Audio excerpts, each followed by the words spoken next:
Skipper's a big male. He was a rescue. He's just a big sweetheart. Where's your head? Oh, there you are. There you are. Where are you going? Oh. Ball pythons are awesome snakes.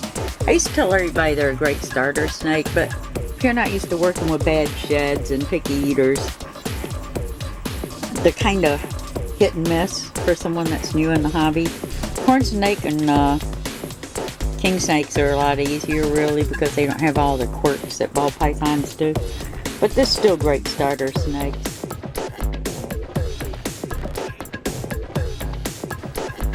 You are crushing my wrist there, kid. What are you doing? They're just, all snakes are great. I don't know where people get these ideas. You say, oh, geez, a 3-foot ball python threatened a woman's life. Come on, give me a break.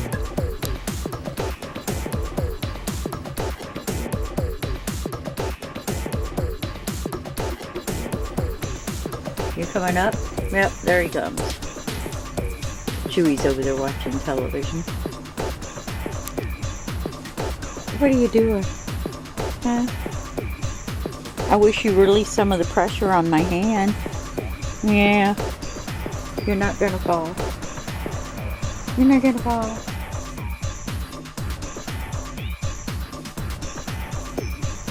Skipper's like, what? Beautiful snake. He's a normal. I love the normals of all species. Don't get me wrong, I like the high-end morphs too, but I've always been a big fan of the normals. I just think they're great snakes. He's just a lazy bum today, that's all. He's just being lazy, just chilling out.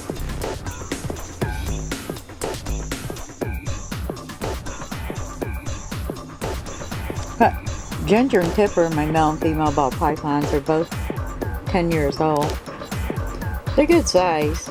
They're about 5 feet on my length. They're quite girthy. Very healthy snakes. They're outdoors a lot in the spring and summer, so I kind of disturbed him. He was like on his heating pad, chilling out. So yeah, we're vicious, can't you tell? People are so stupid. You know, it's, I hate to say that, but you know, people that don't know anything about them never will learn about them if they don't make an effort to. And they want to go through life assuming they're these big horrible animals, which they aren't. It's just ridiculous. If people have the capacity to learn, then why not? These are the two that sleep with my cat on my bed during the day. Deeper's over on the love seat today on her pillow.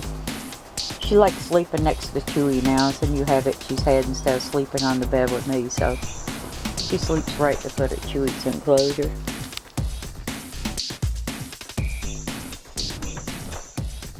So I'm just tooling around. I'm just tooling around today. They're great animals.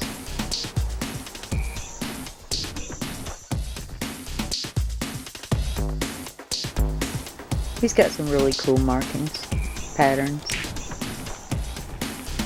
He's being lazy today, huh? They're spoiled rotten, all my snakes are. They love to come out and just hang out with me. Are you comfy? Huh?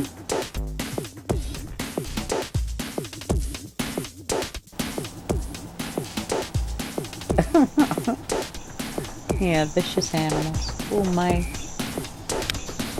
If you work with them a lot and handle them a lot, I get all mine as babies usually, because that way you can start working with them right off when they're young. If you wait until they get older and then try to earn their trust and so they realize you're not a predator, you're liable to get bit.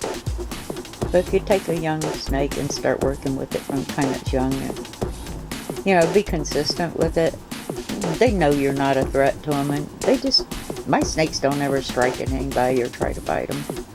But you gotta put some time and work into it.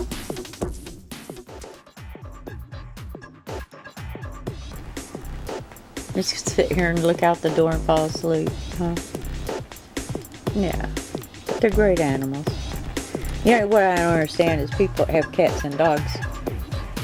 Most of them, for some reason, just don't find it acceptable to have a snake for a pet. I think it's ridiculous because they're less maintenance to taking care of snakes than there is cats and dogs. I have a cat. I used to raise dogs and breed them, but snakes are really easy animals to take care of. Their needs are minimal. Everything they need is consistent right through from the day they're born to the day they die. So they're really not high maintenance animals.